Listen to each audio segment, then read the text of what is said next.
we ready, Ryan? We are, okay. Well, I think we'll get started. We're few in number here this morning. Probably some coughs, which I know that virus is going around Newburgh and George Fox University. And the rain maybe kept people inside, who knows. Well, welcome to Reedwood Friends Church and our time of worship and a time of community. We, many of us set our clock, our weekly clock by this moment, Sunday. We kind of have this circadian rhythm that's around worship. I think that's a good thing. Welcome to people online. We have you everywhere from Arizona to Southern California with Weimers and probably Alabama. I don't know if Deborah's there. I can't see that, but welcome everybody to Reedwood Friends Church. We have a special guest today I want to introduce before we go too long. Sean, in one of his trips to around the world to work with young leaders and English speakers, met a young Algerian engineer. And Algeria is switching their language and science from French to English. And Yassine Yilmour is a faculty member finishing his PhD, writing his thesis currently. And Sean worked out a deal where he could come to the United States and be at George Fox University and be among our engineers. And he has been down there, and they have worked him mightily, let me tell you. From class to faculty member to receptions down to the Evergreen Museum and all over the place, trying to help him get a taste of what engineering is like here, at least at George Fox. And then they've also arranged for him to go to Oregon State University on Tuesday and spend all day with their engineers, and then he'll come up here for 2 weeks and work at Portland State University and see our area. And anyway, it's been delightful to have him in our neighborhood down in Newburgh and just touch base with how many things are similar about our journeys and our families, and we've invited him to be with us today. So if you get a moment to, after worship or during World Cafe, please come to Yassine and introduce yourself, or I'll chase you down and do it for you. Anyway, welcome, Yassine, to our worship time. Well, this is a time that we've set aside to give worth to God. And in our busy lives, we often forget about the Creator. And sometimes it takes a fresh person like Yassine to come and say, oh, the beauty of your rivers, they don't have rivers. And we're crossing one river after another, and then he's the green. He likes the green, which they don't have. And so it was an eye-opener for me that I take for granted the water we have, even the rain, and the rivers, and the mountains. Take for granted that these are an indirect way of God shining his light on us as we see his creation. And Yassine has helped me refocus on that this last couple of weeks. And today we are once again sharing our time of worship and giving worth to God. So I'd like to start this time with a word of prayer. Once again, Creator God, we thank you for the beauty of creation and its witness to us. We're reminded of it as we have guests come and marvel at it. We're reminded of it as we walk down the halls and see Scott Dietz's beautiful photographs. We're reminded of it as we see one another and see the beauty of individual lives. We're reminded of you, the Creator, when we look at the students that graduated yesterday from George Fox and the potential they have in a needy world to be ministered to. We thank you for Coleman, and his ministry will be with us today as an example, part of that ministry of training at George Fox. Help us to stay focused on your message to us and what you would have us do. Amen.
sing the mighty power of God that made the mountains rise, that spread the flowing seas abroad and built the lofty skies. I sing the wisdom that ordained the sun to know the day. The moon shines full at thy command, and all the stars obey. I sing the goodness of our God that filled the earth with food, that formed the creatures with a word, and then pronounced them good. God, how thy wonders are displayed, wherever turn my eye.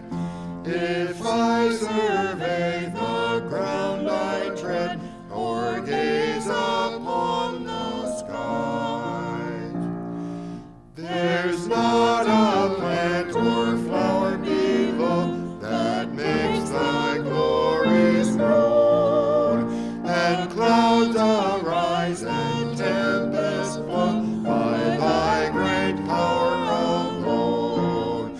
While all that borrows life from thee is ever in thy care, wherever humankind can be, thou God art present there.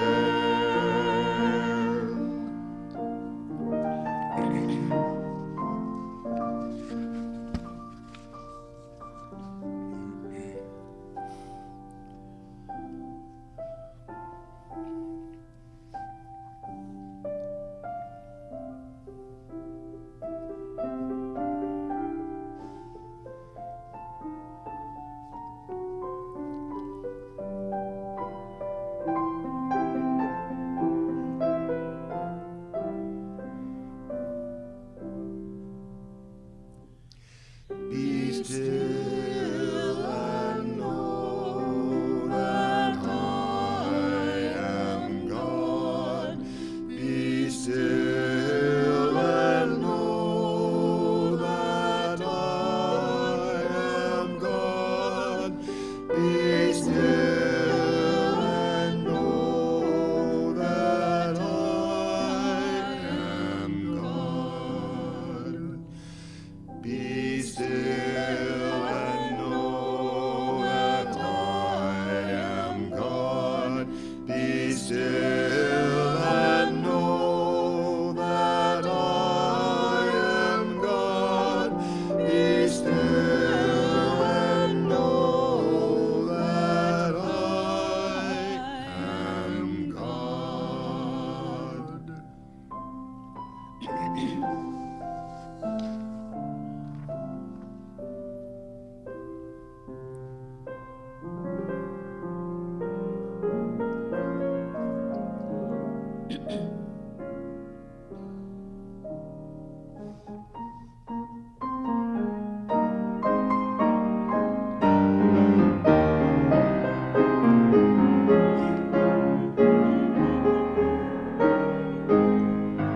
Oh, for 1,000 tongues to sing my great Redeemer's praise, the glories of my God and King, the triumphs of his grace. My gracious Master and my God, assist me to proclaim, to spread through all the earth abroad the honors of thy name. Jesus, the name that charms our fears, that bids our sorrows cease. 'Tis music in the sinner's ears, 'tis life and health and peace. He breaks the power of canceled sin, he sets the prisoner free. His blood can make the foulest clean, his blood availed for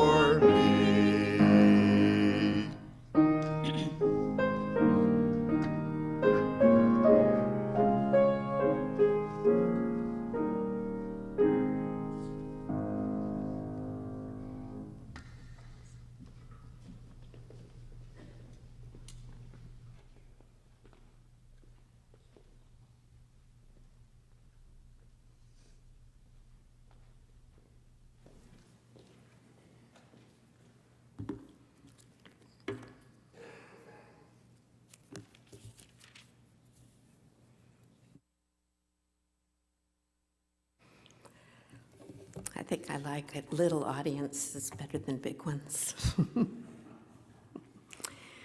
This is from John 3 through 15. Jesus replied, "I tell you the truth, unless you are born again, you cannot see the kingdom of God." "What do you mean?" exclaimed Nicodemus. "How can an old man go back into his mother's womb and be born again?" Jesus replied, "I assure you that no one can enter the kingdom of God without being born of the water and the Spirit.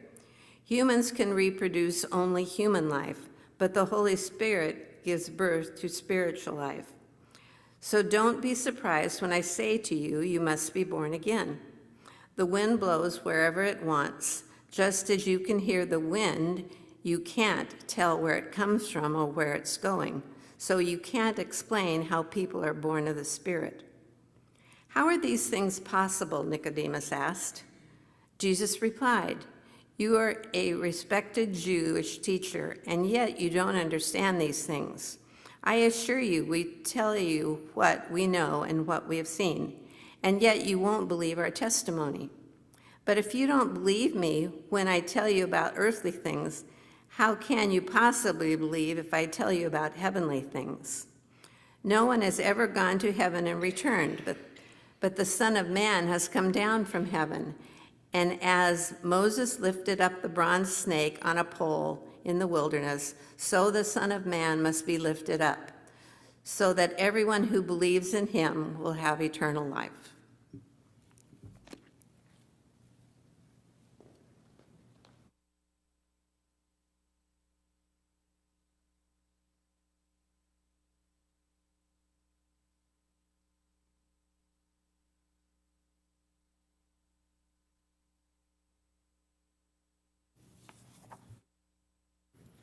Actually, this is not the Kimberly show. Maybe this morning. My privilege this morning to introduce the speaker, Coleman Weimer, to our worship, and he will lead us in worship from Southern California. I'm hoping our Zoom stuff will work. There's been a lot of work put on it by Bert and Ryan and Coleman.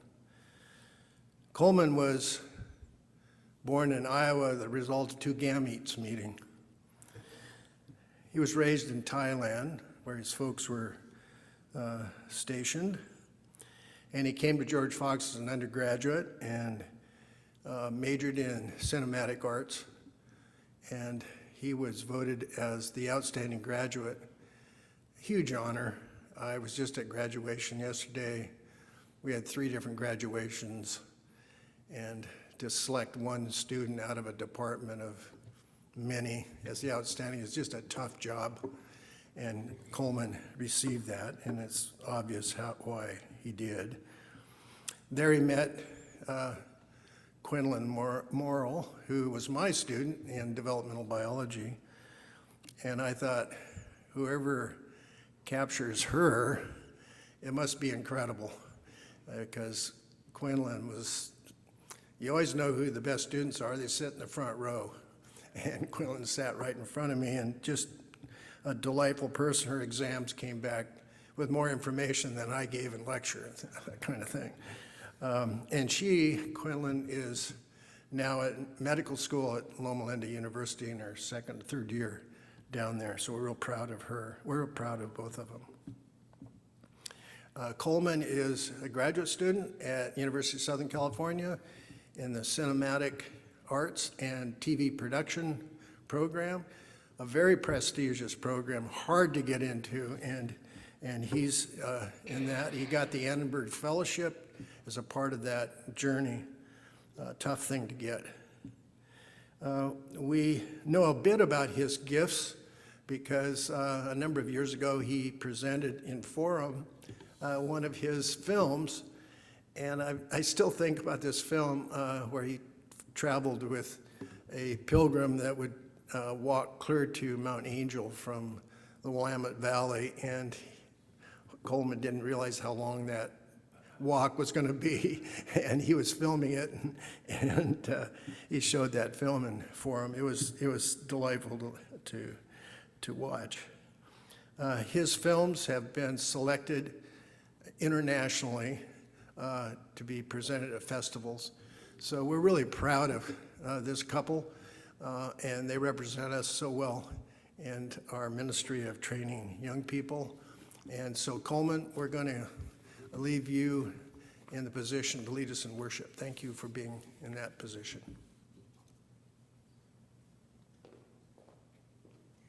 Well, thank you so much. What a humbling introduction. Dwight, thank you for those words. Quinlan's here with me in the room, but I set myself up on my desk, so I have two monitors. I'm really excited to share with you guys today, so thank you for inviting me. I'm going to go ahead and project my presentation, and so you won't see hopefully you're not seeing my face as large on the screen anymore. But yeah, so thank you. It's an honor to be back. I'm sure, I recognize a lot of the faces in Zoom, and I'm sure in person were there for the first time I visited Reedwood, which was to present that film that Dwight was talking about. That was a really special day for me and for Quinlan. We were engaged at the time. That was before we got married, and I had yet to graduate. So after we visited Reedwood, we just kept talking to each other about it. This place is really special. Something about the warmth of all of you drew us in, and we felt that after we got married, it would be kind of a spiritual home for us. So, and it really was. So our first year of marriage, we were living up on the OHSU Hill, and Sundays at Reedwood was just a really refreshing time for us, especially because Quinlan was applying for med school at the time, and that's a very stressful endeavor. So yeah, we're very thankful to be back, even through Zoom, and I'm excited to share kind of some of the things I've been thinking about now that I've moved down to Southern California. I'm kind of in a lot of ways, USC is kind of in the pits, right, of the industry. So, as a Quaker in that space, I've been, it's a really privileged position. And there's lots of really exciting ways that God has kind of prompted me to think about art and film that I thought I would share. And, I was going through the book of John recently with Quinlan, and we were kind of reading, we had just kind of finished reading about Jesus overturning the tables at the temple. And I kind of, after we read it together, I kind of kept reading and stumbled into this verse in John 3, where Jesus is speaking with Nicodemus and starts talking about wind. And I thought, ooh, this is interesting. The poetry leaning artist in me was like, that's an interesting verse. So I thought I'd kind of talk a bit about that. So let's dive into John 3. And by the way, thank you, Patty, for reading that for us. That was lovely. So yeah, this verse 8, the wind blows where it chooses, and you hear the sound of it, but you do not know where it comes from or where it goes. So it is with everyone who is born of the Spirit. Yeah, I've had many great teachers in my life whose advice I've sought both inside and outside the classroom. And there's something really special about receiving private counsel and advice from a teacher. Like this semester in film school, I have a professor who teaches sound design, and under his teaching, I've honed my listening skills and my understanding of sound as a tool for storytelling. But this professor is also kind of he would never admit it, but he's kind of a guru. He has a gift of perception. He can kind of see underneath what's going on, which is, I think, what makes him so good at sound design, which isn't a medium that requires kind of engaging with a sense that you can't see.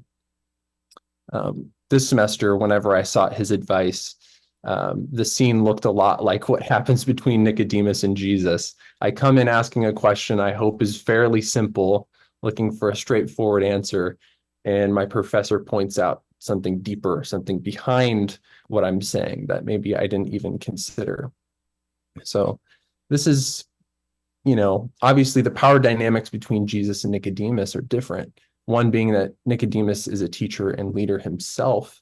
In fact, he's much more, he has much more prestige and earthly power than Jesus at the moment of this meeting. Yet he comes to him in perplexion, asking for an explanation, seeking teaching.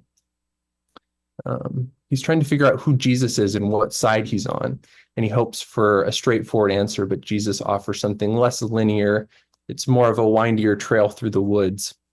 But we see Jesus doing what every good teacher does best. He's laying the breadcrumbs and allowing Nicodemus to experience the truth himself. But what I love in this passage is, and as a Quaker, it's hard for me not to read the Gospels without thinking about the ways that Jesus was upsetting power structures, right? So his challenge to Nicodemus is also a challenge to the Pharisees at large, when he highlights, I have told you about earthly things and you do not believe. How can you believe if I tell you about heavenly things? Because they were waiting for a Messiah, but they didn't believe Jesus was the Messiah. He wasn't what they expected. And his message of being born anew in spirit certainly didn't align with their hopes of an earthly kingdom. So I'm going to pull up this slide because I love this painting by Henry Tanner Osawa, or maybe it's Henry Osawa Tanner. He's done a lot of really beautiful in his life. He painted some really incredible biblical stories, and rendered them. Sometimes he would do multiple studies of the same painting before kind of putting it out in a final form. So this is one of the earlier paintings he did of this scene. And later I'll show you one of the next ones he did. But yeah, Jesus is really pushing against a rigidity that he perceives in Nicodemus and the Pharisees at large, who were looking for something that they could really put a finger on and know. I guess, for me as a filmmaker in LA now, a lot of the spaces I'm in are very secular, or maybe not secular. A lot of times I'm working with people who, have varying degrees of spiritual life in their practice. Maybe like some of my friends dabble in a few different religions or kind of look for practices that are helpful for them, right? Regardless, in a lot of those spaces, any conversation that veers into my own beliefs as someone who does still claim to be a Christian, I end up finding that it's a lot easier to talk about my faith as a Quaker than as a Christian, which is really interesting. But I think there's a sense that in Quaker faith and practice, there's an openness, there's less rigidity. And so I'm sensing here in this conversation between Nicodemus and Jesus, I see Jesus kind of pushing forward something that isn't as ritual-based and predictable in a lot of ways. And I'm moved by this metaphor Jesus creates in his conversation, this idea for wind as spirit. In fact, the same word is used for wind and spirit. And in a way, Jesus is appealing to Nicodemus's knowledge of Jewish tradition, like how the early temple was filled with the presence of God. But Nicodemus is also confronted with these ideas that are challenging the ritual-based system, and Jesus is appealing to something beyond the physical that is stemming from, but also moving beyond the Jewish law. He's essentially foreshadowing the Pentecost, when the Spirit will descend as a great wind on the expectant in the upper room. So, like many of us, Nicodemus struggles to wrap his mind around how hearing wind equates with being born anew. This being born of the Spirit is not something you can necessarily pin down or translate into a ritual. You can't conjure it with a formula. It's a mysterious, more inward experience, right? I like to think of it as a kind of inward baptism of the Spirit. This is something that when I was taking Paul Anderson's class at George Fox when we were studying Quaker faith, I really gravitated toward the lessons that were where we discussed kind of the inward communion with God. So I'm sure Nicodemus was familiar with John the Baptist's ministry at this time, in which the earthly sign of being baptized in water was significant. But upon Jesus's arrival, he introduced a more heavenly sign that was an inward communion, an inward baptism. This being born of the Spirit is also a renewal and a sharpening of sight, sound, and all the senses. And I think that probably sounds familiar because Mark just took us through all the sensing in the gospel recently. So Jesus compares this state of spiritual birth to being able to hear wind while also accepting the ambiguity and unknowing of where it comes from and where it's going. So I think, when we get to this idea of, by the way, if you're seeing, I actually want to toggle between these because these two different paintings are kind of rendered differently. One is a little more blue, a little more soft. And we can see here in the later, the painter rendered Christ with warmth and cast warmer light on his face to kind of, give the sense of illumination or maybe a kind of enlightened kind of aura to him. But there's also more clarity. And what I love about this painting is if you study Jesus's eyes, there's something very earnest about the way he's looking at Nicodemus. In a way, he realizes that Nicodemus is an important guy and that, what he says really matters. And because Nicodemus came to him seeking help, there's a door that's opened. Whereas a lot of the Pharisees, they'd only interact with him in these kind of passing remarks that were condescending. This is an opening to actually minister, which Jesus responds to. In regards to this idea of wind and where it comes from, where it's going, and how you can't know those things, we can't know how and where the Spirit moves, but we know it moves. I think Jesus is getting at something that captures, at least to me, a really significant part of Quaker belief and practice. I think it's why we hold unprogrammed silence. Maybe the wind will lead us somewhere new, or maybe remind us of something we've forgotten. Ultimately, Jesus is challenging Nicodemus to pay better attention, to tune into the state of his soul and to the Spirit who's moving, which is, I think, one of the things that I attempt when we're in meeting in silence is tuning in, right? I think in the most memorable of my encounters with God, there's been an unmistakable trace of ambiguity as well as blessed assurance. Like wind, you can't place it, but I think you can feel it, right? I think ambiguity and assurance are two sides of the same coin. And a better analogy might be, it's like one of those wind spinners that's hanging in the backyard. In the backyard, it has two sides to it, and the wind or the Spirit moves and it reacts and it spins, and those two sides flow together as one.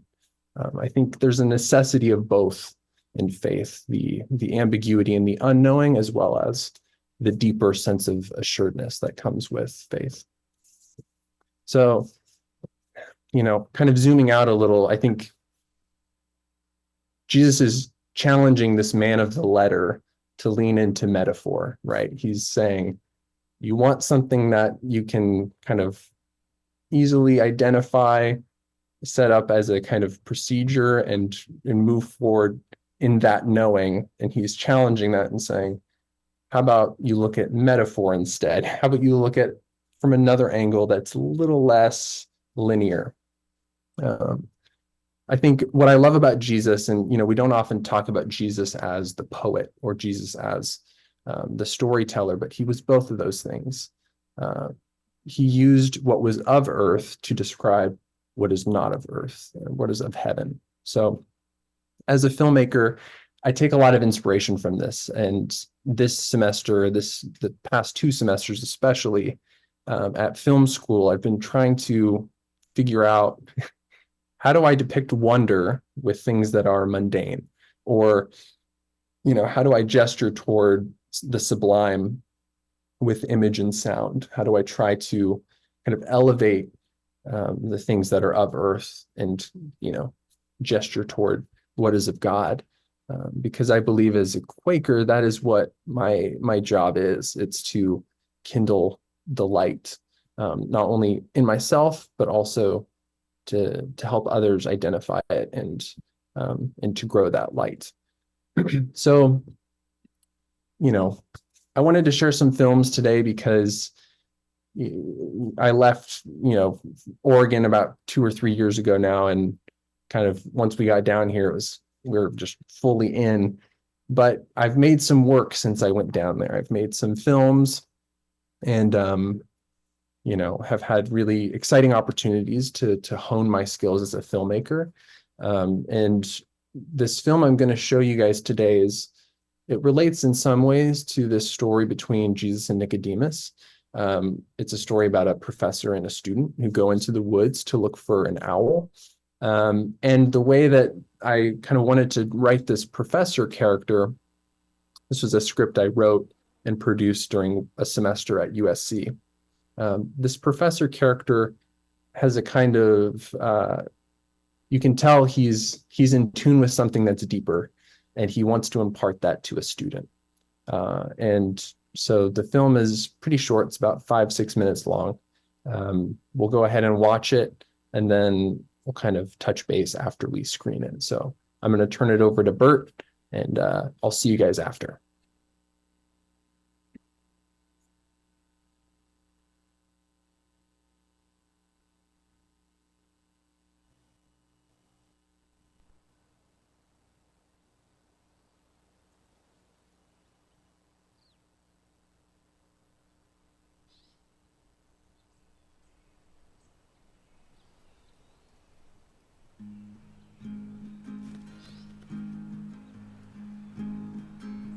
I used to get a dozen or so poetry students at every spring, fall, but now I have to make it an extra credit opportunity or nobody shows up.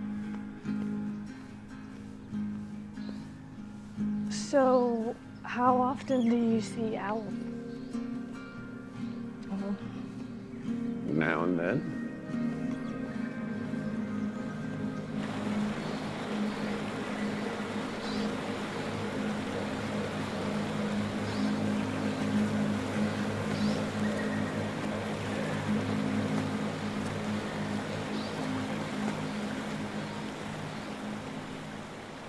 You're not really supposed to see owls. Last time I saw an owl was 8 years ago. My wife actually saw it first. She called it to a branch above our heads. That's cool that your wife can call owls. Yeah. She was the cool one.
Maybe it'll come back.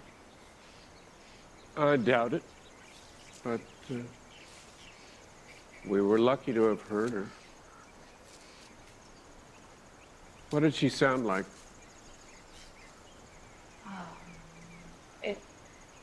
sounded like it was right next to us.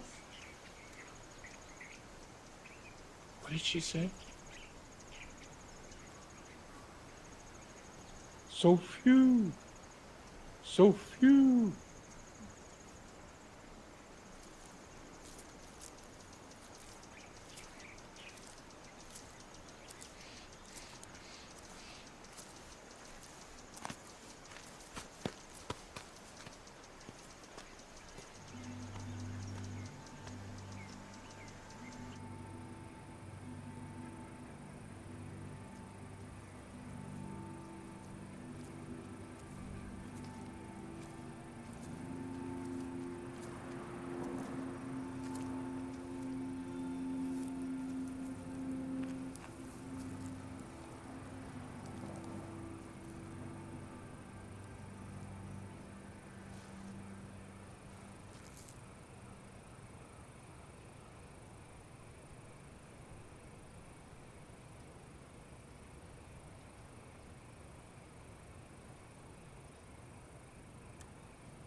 What'd you see? I thought I saw her.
All right.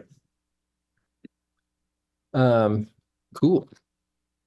So yeah, that film was a special project for me. Actually shot it last spring, finished it, and we showed it in about, actually it was just close to a year ago now. So I've been thinking, I mean, a lot of the past year and a half, I've been kind of exploring how to kind of merge both my appreciation and love of poetry with film. And this was a pretty literal way for me to do that. I wanted to show, kind of depict a poetry professor.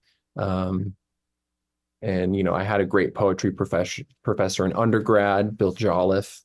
But I also wanted this character to kind of carry a flavor of my favorite poet, William Stafford. So I'm going to read some Stafford poems later at the end to close us off.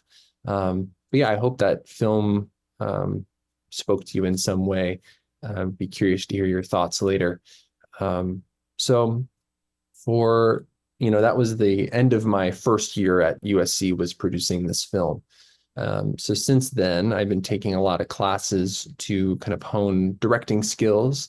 I've also been kind of taking a lot of sound classes, as I mentioned in the message. And so my next project, kind of the way USC is structured, you kind of go through first year, you make these smaller projects that can be larger in scope if you want, but you know, the runtime is about 5 to 6 minutes. And then year two, you kind of hone your skills and you apply for your third year for different kind of more advanced project opportunities. So this past year, I was kind of working, honing skills, taking directing classes, meanwhile applying for the more advanced projects that are kind of only given to a limited amount of students. So this winter, I was given news that I was chosen to direct a thesis film this coming summer, which is really exciting. So I basically get to create a 15-minute short film that I wrote, and I'll direct it. And the script I submitted is it's somewhat based off of my experience growing up as a missionary kid. My parents were with the Grace Brethren denomination and moved to Southeast Asia as missionaries. And I kind of grew up, spent 1 year in the Philippines as a kid, and then also after that year moved back to Iowa, and then eventually moved to Thailand. So Thailand was where we stayed the most amount of time. It's kind of it's kind of where I consider home physically. But I wanted to kind of explore that first year that my family spent overseas, and the kind of ministry they were. I shouldn't say it's not necessarily about the ministry. It's more about the experience of when you first arrive at a place that you aren't from and you're kind of an outsider. So the way I'm kind of telling this story and the way I'm structuring the film is around the first 3 days of this American couple's arrival in this house in Manila. And part of my family's experience was dealing with really interesting spiritual happenings in our house, and then also kind of in the community around us. In the Philippines, it's much more common for people to see and experience ghosts. It's kind of, it's I hate to say it's normal, but it's normal. It's a normal thing. And so my family didn't really know that going in. And so the things that we experienced really stretched and challenged. And I was only in first grade, but I remember seeing how that experience kind of challenged our family in different ways. And it forced us to kind of reconcile and kind of face our own beliefs and what we had expected when we moved there. So the film is going to be kind of about this American couple who moves into this house in the Philippines, and how they handle a ghost who already lives there, who is unhappy that they have arrived. And if you could tell by this owl film, I'm not really a big genre guy. So it's not a horror film. It's going to be tonally still pretty similar to this owl film. So it's more of a quieter, naturalistic depiction of some things that my attempt to capture how it really felt and kind of some of the things we really experienced when we moved to the Philippines. So as I'm still working on this project, I have the script written, but I'm currently fundraising and developing the project to shoot in July. So I'm actually going to travel to the Philippines and touch base with some of our old friends that my family made while we were living there. And I'm going to be inviting some of my friends from USC who are going to be, a lot of my friends at USC are actually from China. And so they're planning on flying from China to the Philippines to meet me there. And we're going to shoot the film in July. But what we have now that I can show is just a little trailer that I cut together that depicts the kind of tone and the aesthetic feeling of the project. So we'll go ahead and show that next.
Cool.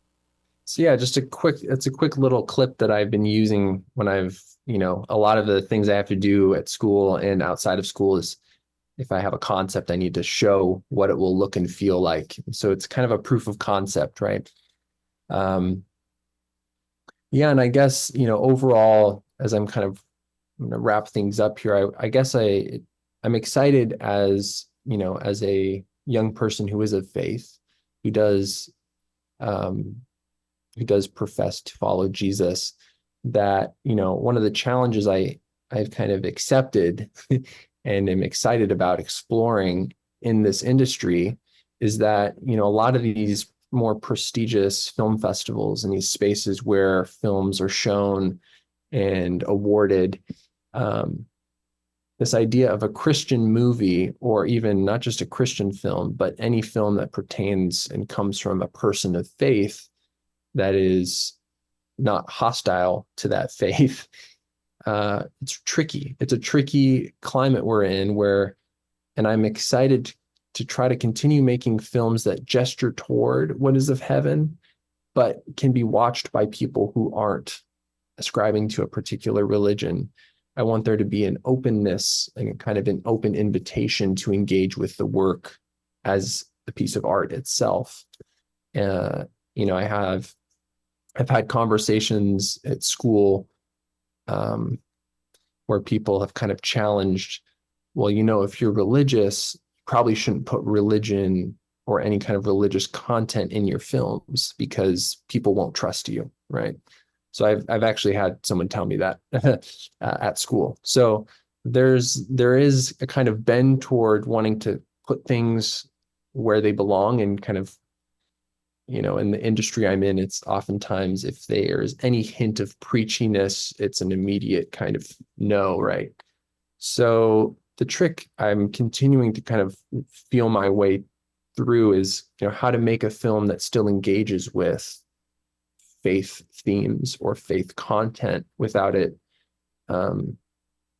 othering somebody, or without it, kind of creating a barrier that you can't engage with. So part of my intent with this film, Multo, which means ghost in Tagalog, part of my intent with that film is going to be exploring, as someone who lived through kind of modern day missions, right?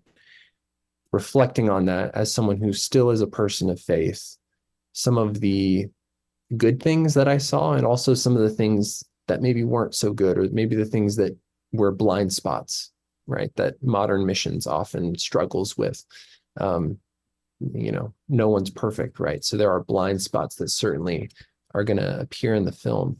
So it's all about, for me as a filmmaker, I'm excited by nuance. I'm excited about looking at things from every angle. So it's going to be a tricky, windier road, but hopefully something I can offer that not only people who are of a faith can see and appreciate, but people who aren't religious can still see the metaphors that I'm working with and find value in it. So I'm going to end kind of today, before we go into our time of open worship.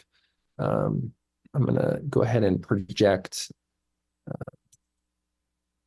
Oh yeah, I forgot to show you guys this. This is my house in the Philippines that we lived in 2005 to 2006. So I've been trying to contact the owner of this home to see if maybe we can actually film in the original house. We'll see. Hopefully there isn't a ghost still in the house. That would be maybe an unpleasant filming experience, or maybe exciting, who knows. But yeah, just kind of the beautiful sense I get from this house is, the concrete has all this mildew in it, and the greenery around it. There's a kind of organic, lived in feeling that I wanted to try. I initially wanted to shoot it in Los Angeles, but I realized that I couldn't get that same texture unless I actually went to the Philippines. So I've been trying to work it out to go there. Yeah, so I wanted to end by reading two poems. The Professor in Owl Spotting was based in large part off of this poet, William Stafford. and just the way that he saw the world, the way he, encountered and kind of gestured at truth without saying it, right? So I wanted to read these two poems before we jump into open worship. So this one's a ritual to read to each other. If you don't know the kind of person I am, and I don't know the kind of person you are, a pattern that others made may prevail in the world, and following the wrong God home, we may miss our star. For there is many a small betrayal in the mind, a shrug that lets the fragile sequence break, sending with shouts the horrible errors of childhood storming out to play through the broken dike. And as elephants parade holding each elephant's tail, but if one wanders, the circus won't find the park. I call it cruel, and maybe the root of all cruelty, to know what occurs, but not recognize the fact.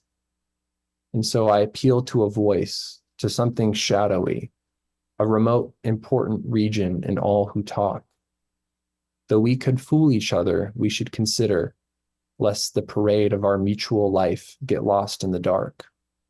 For it is important that awake people be awake, or a breaking line may discourage them back to sleep. The signals we give, yes or no or maybe, should be clear.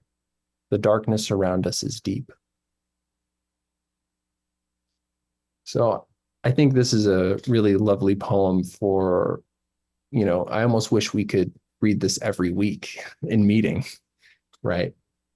If you don't know the kind of person I am, and I don't know the kind of person you are, there's this sense that, I read a poem like this and I think immediately to what's happening in the Middle East. I think immediately to what's happening between Palestine and Israel. And just the significance right now at USC, there's actually a large amount of police activity. In fact, they shut down campus yesterday because students are holding vigils in the park. And apparently that's considered a threat to the safety of the students. So strange things are happening. But Stafford here is appealing to something that is what I think is a peacemaking motion. And then this one's called Ask Me, which I think is perfect for ushering us into open worship. So I'm going to read this, and then we'll just enter into our silence together. Ask me. Sometime when the river is ice, ask me mistakes I have made. Ask me whether what I have done is my life. Others have come in their slow way into my thought, and some have tried to help or to hurt. Ask me what difference their strongest love or hate has made. I will listen to what you say. You and I can turn and look at the silent river and wait. We know the current is there, hidden, and there are comings and goings from miles away that hold the stillness exactly before us. What the river says, that is what I say.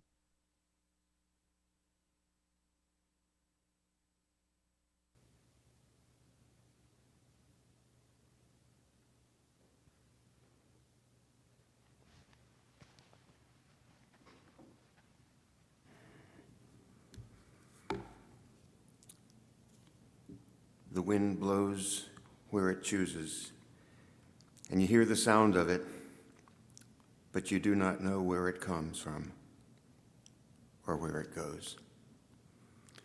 Friends, open worship is our time to hoist our sails, to catch the wind of the Spirit. And that's what we've done. Thank you, Coleman, for letting us hear the voice of God through you. Thank you for sharing your journey, and thank you for being a part of this very rich community. We're grateful. And I think I can say this is the first time both Ghostbusters and owls have been a part of the Reedwood sermon. So thank you for that, Coleman.